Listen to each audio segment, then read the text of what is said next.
Jung siren మోగించారు. ఎవరు? RTC employees, ఉద్యోగస్తులంతా ఒక Jung siren మోగించేసారు. RTC panchayat ఏంది గిరీష్ అని చెప్పి మనం మాట్లాడితే, తెలంగాణ వచ్చిన తర్వాత 2014లో ఒక మేజర్గా ఫైనాన్షియల్ మిస్ డిజైన్ జరిగింది ఆర్టీసీకి. ఆర్టీసీ స్ప్లిట్ అయింది, కాకపోతే ఫైనాన్షియల్గా రీస్ట్రక్చరింగ్ జరగలేదు. దీనివల్ల సుమారు ఆర్టీసీకి వచ్చిన లాస్ ఎంత? సంవత్సరానికి 700 నుంచి 1000 కోట్ల లాసెస్. ఆర్టీసీలో ఉన్న యాడ్స్ని ఇగ్నోర్ చేసిండ్రు, ఆర్టీసీల కార్గోని ఇగ్నోర్ చేసిండ్రు, మహాలక్ష్మి పథకం పెట్టి తర్వాత కార్గోను పెంచిండ్రు. అంటే ప్రభుత్వాల యొక్క పూర్ ఫైనాన్షియల్ ప్లానింగ్ అనేది ఉందా లేదా? సిన్స్ 2016 to 2019 ఎంత లాస్ అయింది ఆర్టీసీకి అనంటే సుమారు 1000 కోట్లు లాస్ అయింది సంవత్సరానికి. ఆర్టీసీ వాళ్ళు ఎందుకు మాట్లాడుతున్నారు, ఇవాళ ఎంప్లాయీసు ఎందుకు రోడ్డు మీదకి వచ్చి లొల్లి పెడుతున్నారు అనేది తెలుసుకుందాం. ఆర్టీసీ వాళ్ళని దూషించుడు కాదు, ప్రభుత్వాలు చేస్తున్న అడ్డమైన రాజకీయాలకు ఆర్టీసీ బలవుతున్నది. కనీసము 1000 కోట్లు దీన్ని ప్రాఫిట్లకు తీసుకొద్దాము ఈ 6 నెలల్లో, ఈ సంవత్సరంలో అనే ఒక ప్రణాళిక ప్రభుత్వం దగ్గర ఉన్నదా? ఈ revenue expansion, cost ఆప్టిమైజేషను, employee empowerment, professional management, ఇట్లాంటివి ఏమైనా ఎప్పుడైనా ఒక్కసారన్నా ఏ ప్రభుత్వం అయినా భూమి పుట్టినప్పటి నుంచి ఒక్కసారన్నా మాట్లాడిందా? నేను కర్ణాటకలో 4 సంవత్సరాలు ఉన్నా. అక్కడ ఉన్నప్పుడు నేను ఆర్టీసీ ప్రాఫిట్లలో ఉండే ఏకైక RTC in complete south India or nation which was in to pure profit. ఇప్పుడు కాంగ్రెస్ వచ్చినాక సంకనాకు ఉంటుంది. Gautam Model School, Sun City branch, admissions are open for 2026. No admission fee, free school uniform and also bus transportation available for nursery to 10th class. Hurry up. Address: Sun City branch opposite Kasturba Trust. Limited seats. Contact us now 8121573123 and 8977113123. South ఫస్ట్లో వచ్చింది. నిన్న 2-3 ఛానల్స్లలో కూడా already సాయంత్రం నుంచి ఇది పలు news ఛానళ్ళలో కూడా వచ్చి స్టార్ట్ అయింది. ఇలా పేపర్లలో కూడా వచ్చింది. జంగ్ సైరన్ మోగించారు. ఎవరు? ఆర్టీసీ ఎంప్లాయీస్, ఉద్యోగస్తులంతా ఒక జంగ్ సైరన్ మోగించేసారు. ఎందుకైంది, ఏమైంది, అసలు మళ్ళీ ఇలా డిమాండ్స్ నిజంగానే యాక్సెప్ట్ చేస్తారా, చెయ్యరా, ఏడుదాకా పోతుంది అని అనేది ఒక పెద్ద ప్రశ్న. ఆర్టీసీ పంచాయతీ ఏంది గిరీష్ అని చెప్పి మనం మాట్లాడితే, మేజర్గా వీళ్ళ ఇష్యూస్ ఏమేమి ఉన్నాయని చెప్పి క్రొనాలజికల్ ఆర్డర్గా తీసుకుందాం. ఎప్పుడెప్పుడు ఏమేమి జరిగింది అనేది ఒకటి తీసుకుందాం. తెలంగాణ వచ్చిన తర్వాత 2014లో ఒక మేజర్గా ఫైనాన్షియల్ మిస్ డిజైన్ జరిగింది ఆర్టీసీకి. ఆర్టీసీ స్ప్లిట్ అయింది, కాకపోతే ఫైనాన్షియల్గా రీస్ట్రక్చరింగ్ జరగలేదు. అంటే క్లియర్ కట్గా రెవెన్యూ మోడల్ అనేది ఆర్టీసీకి డిఫైన్ కాలే. గవర్నమెంట్ కూడా టైమ్ అండ్ అగైన్ ఫెయిల్ అవుతూ వచ్చింది. దేనికి? ఒక సస్టైనబుల్ ఫ్రేమ్వర్క్ తయారు చేయడానికి. దీనివల్ల సుమారు ఆర్టీసీకి వచ్చిన లాస్ ఎంత? సంవత్సరానికి 700 నుంచి 1000 కోట్ల లాసెస్ 2014 నుంచి. నేను ఇంకా ఆంధ్రప్రదేశ్, ఉమ్మడి ఆంధ్రప్రదేశ్ ఉన్నప్పటి నుంచి తీసుకుంటలే, తెలంగాణ వచ్చినప్పటి నుంచి తీసుకుంటున్నాను. సో ఏటా ఎంత లాస్ అయింది ఫ్రెండ్స్? 700 నుంచి 1000 కోట్ల లాస్ సంవత్సరానికి దొరకడు మొదలైంది. అంటే మనం అనుభవించడం మొదలైన వెల్ఫేర్ బర్డన్ ఫండింగ్ లేకుండా నువ్వు సంక్షేమ పథకాలు తీసుకొని వచ్చినావు అనుకో, ఏదైనా సంస్థ నిలబడుతుందా అని అనేది ఒక పెద్ద క్వశ్చన్. ఎట్లయిపోయిందంటే ఆర్టీసీని ఒక సబ్సిడైజ్డ్ ఏజెంట్ లాగా యూజ్ చేశారు. ఒక ట్రావెల్ మహాలక్ష్మి పథకాలు అట్లాంటివి పెట్టి ఫ్రీ సబ్సిడైజ్డ్ ట్రావెల్ ఇంపోజ్ చేసిండ్రు. దాని తర్వాత వీళ్ళు సబ్సిడీ పెట్టిన తర్వాత వీళ్ళు ఏమైనా దాన్ని మళ్ళీ తిరిగి ఇచ్చిండ్రా? ఆన్ టైంలో తిరిగి ఇచ్చిండ్రా? పైసలు ఇచ్చిండ్రా? సరే, ఈ టికెట్ నువ్వు ఇంతమంది ట్రావెల్ చేస్తే 0 టికెట్ కొట్టిస్తున్నావు అని అనుకుందాం. మళ్ళీ 0 టికెట్ ఎన్ని కొట్టినాము, దానికి ఆర్టీసీకి అయితే డీజిల్ ఖర్చు అవుతుంది కదా, డ్రైవర్కి శాలరీలు ఇవ్వాలి కదా, నీ బస్ డిపోలో మెయింటెనెన్స్ అయితే ఉంటుంది కదా, నీ బస్సులో మెయింటెనెన్స్ అయితే ఉంటుంది కదా, ఇవైతే ఫ్రీ కావు కదా, అబ్రక దబ్రాతోనైతే కావు కదా. సో ఏటా దీనివల్ల లాస్ ఎంత ఉన్నది అన్నది ఒకసారి నువ్వు ఇమాజిన్ చేసుకో. ఇప్పుడు మహాలక్ష్మి పథకం వల్ల కూడా ఎంత ఉన్నది అన్నది నువ్వు ఇమాజిన్ చేసుకో. లెక్క గట్టలేనంత సుమారు 2500 కోట్లు సంవత్సరానికో మళ్ళీ దేనికో లాస్ అవుతుంది ఆర్టీసీ అని చెప్పి చెప్తున్నారు. ఇప్పుడు ఆర్టీసీ అనేది ఒక స్వచ్ఛంద సంస్థనో లేదా సేవా సంస్థనో కాదు friends. It is purely A business model. దీన్ని బిజినెస్ మైండ్ సెట్, గవర్నెన్స్ రూపంలోనే తీసుకోవాలి. ఆర్టీసీ ఇప్పుడు ఇలా ఆర్టీసీని ప్రభుత్వాలకు ఎట్లయిపోయిందని అంటే ఒక ఓటు బ్యాంకు టూల్ లాగా క్రియేట్ చేశారు. వాళ్ళు దీన్ని మానిటైజేషన్ స్ట్రాటజీ లేకుండా అప్పుల కుప్ప చేసి పెట్టేసిండ్రు.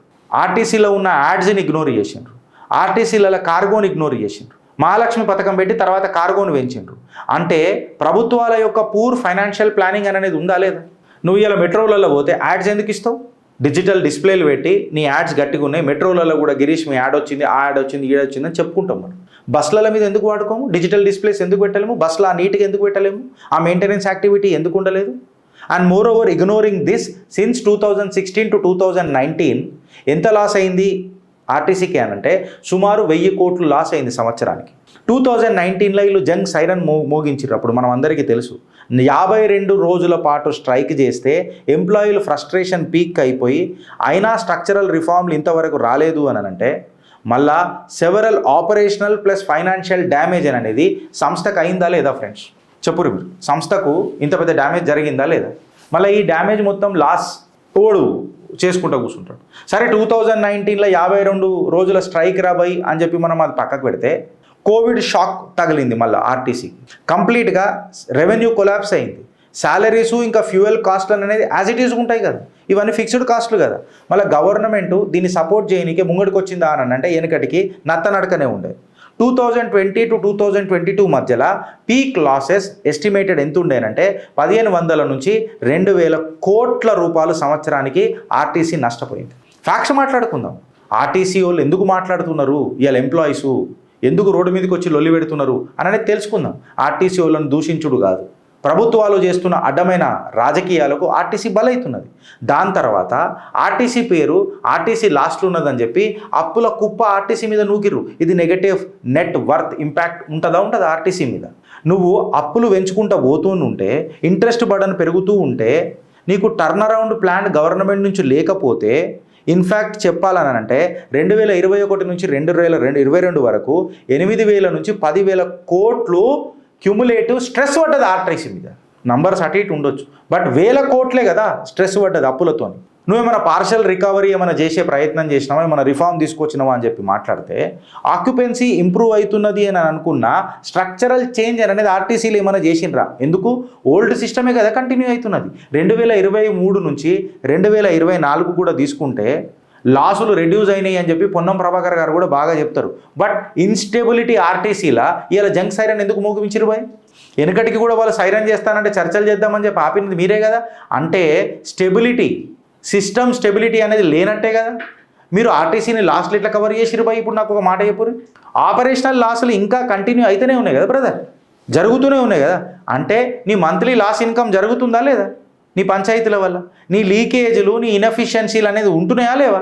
ఇన్ఫ్యాక్ట్ చెప్పాలనంటే నువ్వు ఆర్టీసీని అండర్ యూటిలైజ్ చేస్తున్నావా లేదా? 2025 నుంచి 2026 వరకు తీసుకుంటే ఈ పంచాయతీలలో మనం మాట్లాడితే 300 నుంచి 1000 కోట్లు సంవత్సరానికి ఆర్టీసీలలో లాస్ అవుతుంది. కరెంట్ ట్రెండ్ మాట్లాడుతుంది. ఇప్పుడు మళ్ళీ పొన్నం ప్రభాకర్ గారు దీని మీద మాట్లాడగలుగుతారా? మీరు ఏదో కమిటీలు పెడుతున్నారు, బ్యూరోక్రాట్లను పెట్టి ఎక్సెట్రా ఎండీని కూడా మాట్లాడుతున్నారు. మళ్ళీ ఎండీ ఇది ప్రభుత్వాన్ని నిలదీయలేకపోతున్నాడా? ఇవాళ 2026 స్ట్రైక్ అని చెప్పి మాట్లాడితే ఇది సిస్టమ్ ఫెయిల్యూర్ సిగ్నల్, ప్రభుత్వం ఫెయిల్యూర్ సిగ్నల్ బ్రదర్.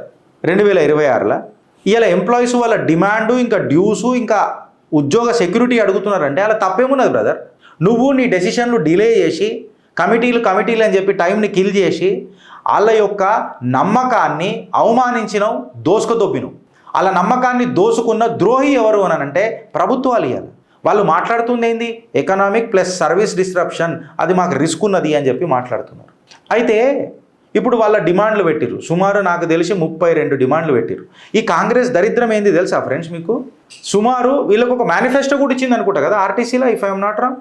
ఆర్టీసీ కార్మికులకు ఒక మేనిఫెస్టో కూడా ఇచ్చింది Congress party. I stand corrected with my data. అయితే ఇలా ఆర్టీసీ ఎంప్లాయీల డిమాండ్ ఏమున్నది, రియాలిటీ ఏమున్నది అనేది ఒకసారి మనం మాట్లాడదాం. రియాలిటీ ఇంకా డిమాండ్ వాళ్ళది చూస్తే ఏది సాధ్యమవుతుంది, ఏది సాధ్యం కాదు అనేది చాలా ఇంపార్టెంట్ ఫ్యాక్టర్. ఫర్ ఎగ్జాంపుల్ వాళ్ళు ఏమేమి అడుగుతున్నారు అని చెప్పి మాట్లాడితే నేను టేబుల్ వేసుకొని వచ్చిన. వాళ్ళు ఏమని అడుగుతున్నారంటే గవర్నమెంట్తోని ఆర్టీసీ అనేది కంప్లీట్గా మర్జ్ అయిపోవాలా అంటే ఎమోషనల్ డిమాండ్ ఇది. ఫైనాన్షియల్ రియాలిటీకి దూరంగా ఉంది అని చెప్పి నేను మాట్లాడతా.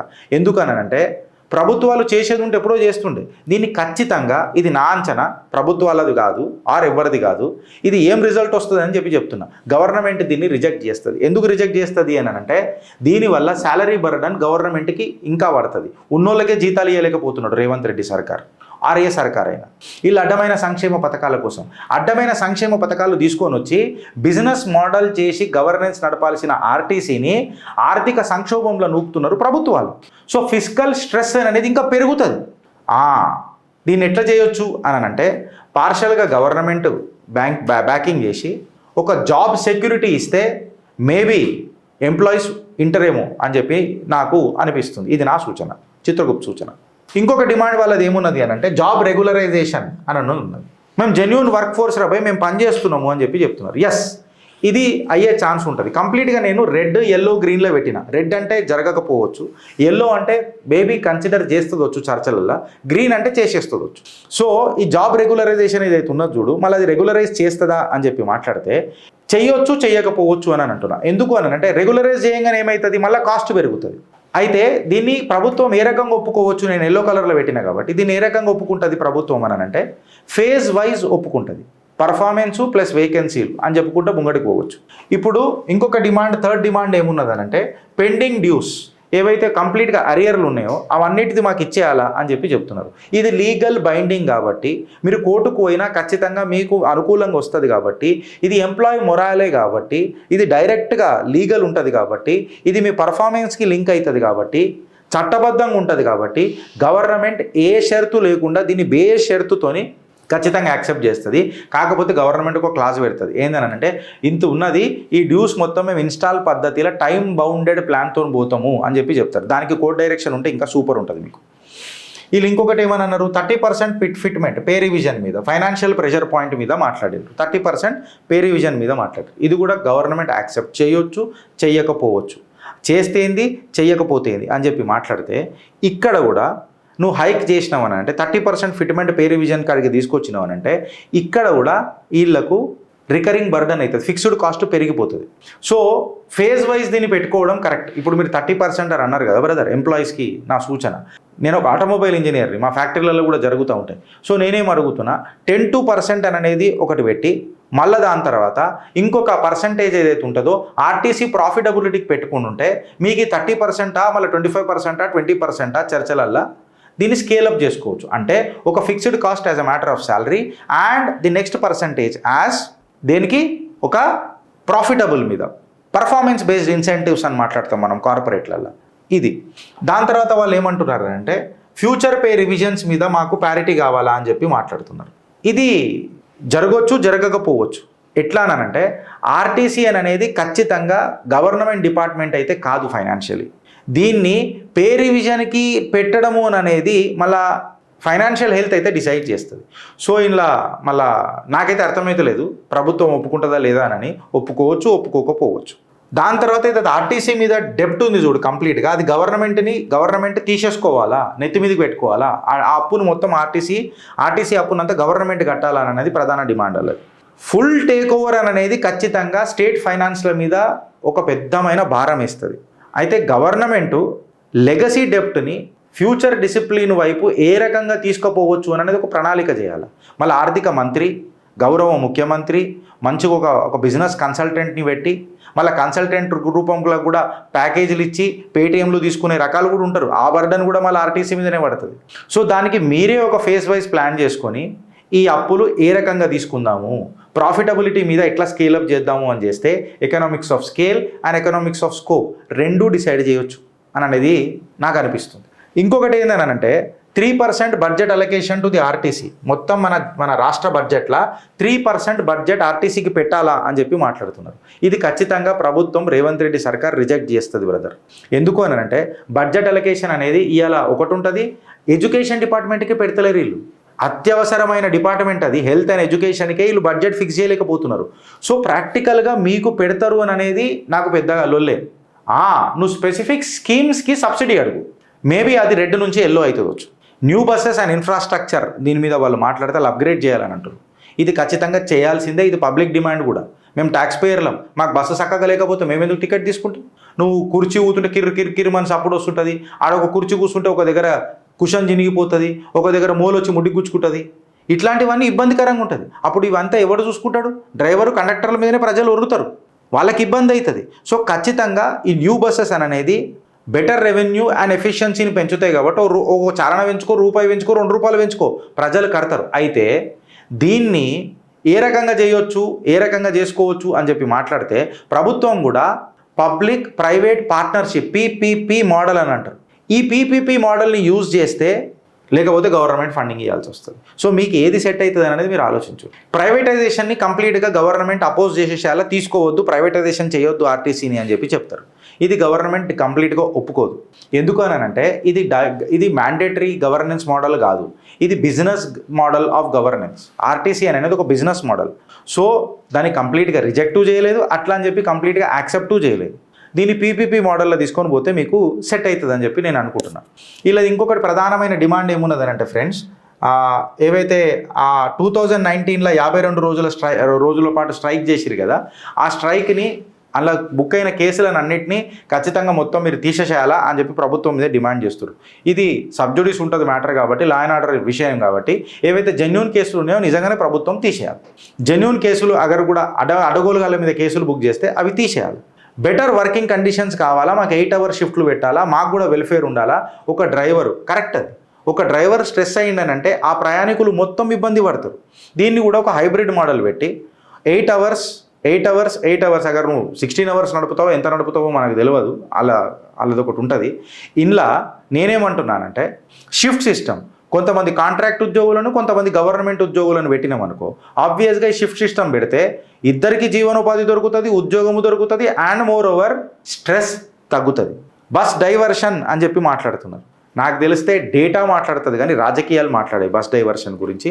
సో ఇది కూడా ఖచ్చితంగా ప్రభుత్వం ఒప్పుకునే ఛాన్స్ ఉన్నది. ఇది జర పెద్దగా పోతుంది, నేను కంప్లీట్గా ఇంకా చెప్తున్నా ఫ్రెండ్స్. ఈ రూట్ కాజ్ ఐడెంటిఫై చేయాలని అంటే ఫస్ట్ ఆఫ్ ఆల్ ప్రభుత్వం దగ్గర, నేను ఆర్టీసీ ఎంప్లాయీలకు చెప్తున్నా, ఈ ఫైనాన్షియల్ తెలివితేటలు అనేది నాకు ప్రభుత్వాల దగ్గర ఉన్నాయనేది కూడా డౌటే. ఎందుకు చెప్పాలా, జంగ్ సైరన్ మోగింది, రేపటి నుంచి మనకు ఇబ్బందికరమే, మనం ఎట్లా పోతాము, ఆటో ఛార్జీలు పెరిగిపోతాయి, ఆటోలు అందరూ ఎక్స్ప్లాయిట్ చేసేస్తారు, క్యాబ్ డ్రైవర్లు మొత్తం మనల్ని ముంచేస్తారు, ఇవే అన్ని ఛానళ్ళు మాట్లాడతాయి. బట్ ప్రభుత్వాలు గడివీక్తున్నాయా? ఆర్టీసీ ఇంత లాస్ట్లోకి పోతుంటే ఆర్టీసీని 10,000 కోట్ల ప్రాఫిట్లకు ఎందుకు తీసుకురావద్దు అనే అంచనా ఈ తెలివితేటలు ఏ ప్రభుత్వమైనా ఒక్కనాడన్నా మాట్లాడిందా? Loss is policy driven, not employee driven. ఎంప్లాయీల వల్ల లాస్ కాలే, ప్రభుత్వాల పాలసీ వల్ల లాస్ అయింది ఆర్టీసీ. ఇవాళ రియాలిటీ ఏందనంటే ఎంప్లాయీస్ ప్రాబ్లం కాదు, వర్క్ ఫోర్సు సిస్టమ్ని రన్ చేస్తున్నది. కాకపోతే వీళ్ళు తీసుకునే డెసిషన్స్ల డిలే వల్ల ఆర్టీసీ నష్టపోతున్నది. ఆర్టీసీకి సపోర్ట్ కావాలా, నువ్వు చేసే బ్లేమ్ గేమ్ కాదు. ప్రొడక్టివిటీ ఏడికైనా సప్రెస్ అయింది అని అంటే నీ సిస్టమే చక్కగా లేకపోతే ప్రొడక్టివిటీ సప్రెస్ కాదా? ఇచ్చే బండి చక్కగా ఉన్నదా? స్టీరింగ్ తిరగాలన్నప్పుడు తిరుగుతున్నదా? దాని ఇన్ఫ్రాస్ట్రక్చర్ కరెక్ట్గా ఉన్నదా? నీ రోడ్లు చక్కగా ఉన్నాయా? దాని క్లచ్ ప్లేట్లు కరెక్ట్గా ఉన్నాయా? ఏదైతే పెడల్ ప్రెషర్ ఉండాలనో అది కరెక్ట్గా ఉన్నదా? ఎంత స్ట్రెయిన్ అవుతున్నది డ్రైవర్కి అని అనేది చాలా ఇంపార్టెంట్ ఉంటుంది. And what are your road conditions, what are your traffic conditions also plays a vital role. Way forward ఏందని అంటే ఫైనాన్షియల్ డిసిప్లిన్ అనేది చేయగలుగుతావా? Separate welfare versus business routes అని అనేది చేసుకోవాలా. ఎక్కడ బిజినెస్ రూటు, ఎక్కడ peak hour routes, peak hour timing, ఏది రెడ్ కలర్లు ఉంటుంది, ఏది ఎల్లో కలర్లు ఉంటుంది, ఏది గ్రీన్ కలర్లు ఉంటుంది అనేది నువ్వు తీసుకురావాలి. కనీసము 1000 కోట్లు దీన్ని ప్రాఫిట్లకు తీసుకొద్దాము ఈ 6 నెలల్లో, ఈ సంవత్సరంలో అనే ఒక ప్రణాళిక ప్రభుత్వం దగ్గర ఉన్నదా? ఈ revenue expansion, cost ఆప్టిమైజేషను, employee empowerment, professional management, ఇట్లాంటివి ఏమన్నా ఎప్పుడైనా ఒక్కసారన్నా ఏ ప్రభుత్వం అయినా భూమి పుట్టినప్పటి నుంచి ఒక్కసారన్నా మాట్లాడిందా? పోనీ ఆర్టీసీ ఇలా ఈ టెక్నాలజీలు ఉన్నది, ఇగో దీన్ని ఈ టెక్ ట్రాన్స్ఫర్మేషన్కి తీసుకోబోదాం, దాని తర్వాత దీన్ని ఈ ట్రాన్స్ఫర్మేషన్కి తీసుకోబోదాం, మనం ఇట్లా ఇంక్లూడ్ చేసుకుంటూ వద్దాం, రోడ్ ట్రాన్స్పోర్ట్ కార్పొరేషన్లో ఇవి గుట్టి కూడా కలుపుకొని పోదాం. ఈ ప్రభుత్వాలు ఎట్లుంటారనంటే మీకు డైరెక్ట్గా చెప్తున్నా ఫ్రెండ్స్, మెట్రో రైలు పెట్టగానే ఎంఎంటీఎస్ ట్రైన్లు జర తిరుగుడు తక్కువైనాయి, నీకు తెలుసో తెలియదు. 10 నిమిషాలకు 15 నిమిషాలకు వచ్చేది అర్ధగంట, గంటకు 2 గంటలకు వస్తుంది. ఇక్కడ లోడ్ తక్కువ అవుతుంది కదా, మళ్ళీ మెట్రో సర్వనాశనం అవుతుంది కదా. అంటే నువ్వు లోడ్ కెపాసిటీ తెలియకుండా నువ్వు ప్రాజెక్టులు తీసుకొని ఇన్ఫ్రాస్ట్రక్చర్లలో కిక్ బ్యాక్స్ తీసుకునే ప్రభుత్వాలు ఉన్నన్ని రోజులు నీకు ఖచ్చితంగా ఏడికేని రాష్ట్ర ఖజానా నిండుతుంది ఫ్రెండ్స్. నాకు ఒక మాట చెప్పురు. సో నీ దగ్గర ఏమైనా ప్రణాళిక ఉందా? 1000 to 2000 crores ప్రాఫిట్ని తీసుకొని వస్తానని నీ దగ్గర లాంగ్ టర్మ్ సస్టైనబిలిటీ ఏమైనా ప్రోగ్రామ్ ఉందా? ఆర్ ప్రభుత్వానికి 20 to 25% ఎఫిషియన్సీ పెంచే ఏదైనా కామన్ మినిమం ప్రోగ్రామ్ ఉందా? ఆర్టీసీని 5,000 కోట్లు లేదా 10,000 కోట్ల ప్రాఫిట్కి తీసుకొచ్చే సూచన ఉన్నదా? నగ్న సత్యం ఏంది తెలుసా ఫ్రెండ్స్, ఇవాళ ఆర్టీసీ అని అనేది లాస్ అని అనేది కంప్లీట్గా మనము ఇది చేయలేము అని అన్నది కాదు. ప్యూర్లీ ఆర్టీసీకి ఏం ప్రాబ్లం ఉన్నది అంటే ఆక్యుపెన్సీ ప్రాబ్లం ఉన్నది, ప్రైసింగ్ ప్రాబ్లం ఉన్నది, ఏ రూట్లలో ఏం ప్రైసులు పెట్టాలో, పీక్ అవర్ లేనిది, నార్మల్ అవర్ లేనిది అని, మానిటైజేషన్ ప్రాబ్లం ఉన్నది, ఇవాళ మేనేజ్మెంట్ ప్రాబ్లం ఉన్నది. మీకు తెలుసో తెలియదో, నేను కర్ణాటకలో 4 సంవత్సరాలు ఉన్నా. అక్కడ ఉన్నప్పుడు నేను ఆర్టీసీ ప్రాఫిట్లలో ఉండే ఏకైక RTC in complete south India or nation which was in to pure profit. ఇప్పుడు కాంగ్రెస్ వచ్చినాక సంకనాకు ఉంటుంది వీళ్ళ పథకాలు. ఇవాళ ఎవరు ఫెయిల్ చేస్తున్నారు అని అంటే గవర్నమెంట్. ఎందుకు? ప్రైసింగ్ ఫ్రీడమ్ ఆర్టీసీ ఎంప్లాయీస్కి ఇచ్చిందా? ఇవ్వాలి. అది రాజకీయాలు కంట్రోల్ చేస్తాయి. మానిటైజేషన్ పుష్ ఏ టైంలో ఎప్పుడు ఏ రేటు పెట్టాలా, ఎక్కడ పీక్ అవర్స్ ఉంటాయి, పీక్ అవర్స్ లేకపోతే ఎట్లుంటాయి. ఇప్పుడు నాకు అవసరం ఉంటే ఈ పీక్ అవర్లో పోవాలనంటే నేను ఆ పీక్ అవర్లో పోతా, లేదు అని అంటే ఖచ్చితంగా రేట్ తక్కువ ఉంటుంది కాబట్టి హ్యాపీ అవర్స్ ఉంటాయి కాబట్టి నేను అది యూజ్ చేసుకుంటా నాకు అర్జెంట్ లేనప్పుడు. ఒక ఫైనాన్షియల్ డిసిప్లిన్ అనేది ఎప్పుడన్నా వీళ్ళకి ఇచ్చిందా? రన్నింగ్ బస్సెస్ ఎఫిషియెంట్లీ వీళ్ళు నడుపుతూనే ఉన్నారు, వాళ్ళు కరెక్ట్గానే నడుపుతున్నారు. కాకపోతే రెవెన్యూ స్ట్రాటజీ అనేది వీళ్ళు తీసుకొస్తున్నారా? మాకు నేర్పిన కార్పొరేట్ ఫార్ములాలో నేను ఒక కార్పొరేట్ కంపెనీలో పనిచేసినప్పుడు గోల్డెన్ ఫార్ములా అని ఉంటుంది. నువ్వు రూట్స్ని 3 భాగాలుగా డివైడ్ చేయి, రెడ్, ఎల్లో ఇంకా గ్రీన్. గ్రీన్ రూట్స్ ఏం చేస్తాయనంటే నీ ఎల్లో రూట్స్ ఏవైతే పార్షియల్గా ప్రాఫిట్ ఇస్తాయి చూడు, ఆర్ సెమీ ప్రాఫిట్ ఇస్తాయి చూడు, కొంచెం ప్రాఫిట్ ఇస్తాయి చూడు, ఈ గ్రీన్ రూట్స్ అనేవి ఎల్లో రూట్స్కి కొంచెం బఫర్ యాడ్ అవుతుంది. ఈ గ్రీన్ ఇంకా ఎల్లో రూట్స్ నీ రెడ్ రూట్స్కి ఫండ్ చేస్తాయి. అప్పుడు గవర్నమెంట్ దీన్ని మీ రెడ్ రూట్స్కి ఏమైనా ఇస్తానంటే సబ్సిడీ ఇచ్చుకో. గవర్నమెంట్ ఫెయిల్ అవుతున్నది అని అంటే రూట్ క్లాసిఫికేషన్ గవర్నమెంట్ దగ్గర ఉన్నదా? రూట్స్ని ఎప్పుడన్నా అన్ని రూట్స్ని ఈక్వల్గా ట్రీట్ చేస్తుంది రాబాయ్, అట్లెట్లుంటుంది అని అంటున్నా. నువ్వు ట్రాన్స్పరెంట్ సబ్సిడీ ఎప్పుడన్నా రూరల్ రూట్స్కి చెప్పినావా? ఈ తొవ్వలకి ఈ రేట్లు ఇట్లుంటాయి, ఇంత సబ్సిడీ ఇద్దామని చెప్పి నీ దగ్గర ఏదైనా ప్రణాళిక ఉందా? ప్రతి దాంట్లో నువ్వు కిక్ బ్యాక్లు చూసుకున్నావు అనుకో, నువ్వు ప్రాఫిట్ ఉన్న రూట్లను కూడా ఇన్ఎఫిషియెంట్ చేసి పడదొప్పుతావు. నీ అంచనా లేని అంగుటా చాప్లను నువ్వు రాజకీయ నాయకులను చేస్తే ఇదే అవుతుంది. ఇలా ఎంప్లాయీలు ఏమనుకుంటున్నారు అని అంటే నీకు ఏ రూట్లలో లాస్ అవుతుందన్నది చూడండి, మీకు ఏ రూట్లో ప్రాఫిట్ వస్తుందన్నది చూడండి, అసలు ఏ కండిషన్స్ యాక్సెప్ట్ చేస్తుంది చెయ్యది, ఈ కండిషన్స్కి యాక్సెప్ట్ ఎట్లా చేపియాలా మీరు కూడా డిప్లొమాటిక్గా ఆలోచించుండ్రి. ఎగ్జిక్యూట్ చేసే మనతత్వంలో ఉండ్రి, ఆ నుంచి డిమాండ్లు స్టార్ట్ చేయండి. అందుకంటే ఎక్కువ మీ యూనియన్ లీడర్లు ఉంటారు చూడు, వాళ్ళు రాజకీయ నాయకుల తొత్తులు ఉంటారు. మీ ఎంప్లాయీలకు కూడా చెప్తున్నా, వాళ్ళే రాజకీయ నాయకుల తొత్తులు ఉంటారు. వాళ్ళు పోయి ఏమి ఇంటరు ఏమి పిత్తొస్తారు అనేది చూడుంటారు. ఇది ఆలోచిస్తే మీరు అనుభవించకుండా ఉంటారు. భారత్ మాతాకి జై.